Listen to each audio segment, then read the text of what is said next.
Welcome to Pindar Poetry. We hope you learned something new. In this video, I will explain how to remove a Toyota 86 bumper. First, gather your essential tools, such as a Phillips head screwdriver, a trim removal tool, and a small ratchet with appropriate sockets. Always ensure your car is on a level surface and the parking brake is fully engaged for safety. Take a moment to visually locate all the clips, screws, and bolts that secure the bumper to the vehicle. Next, let's tackle the front fasteners. Begin by removing the plastic clips and any visible screws from the top edge of the bumper, usually found near the grille. Then, move to the wheel wells. Here you'll find a few bolts and clips that need to be unfastened on each side. Finally, carefully detach any fasteners securing the bumper to the underbody of the car. Now, focus on the sides and bottom. Gently pull the bumper's edges away from the fenders.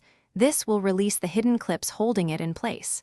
If your vehicle has fog lights, carefully disconnect their wiring harnesses before proceeding further. Double-check that every clip and bolt is completely disengaged from its mounting point to prevent any damage during removal. With all fasteners and connections released, you're ready for the final step. Carefully pull the bumper straight off the vehicle, ensuring it clears all mounting points. It's best to have a second person assist you to avoid dropping it. Once removed, place the bumper on a soft, clean surface to protect its finish. Finally, inspect all mounting points for any damage or missing components. Thanks for watching. Consider subscribing if we helped you.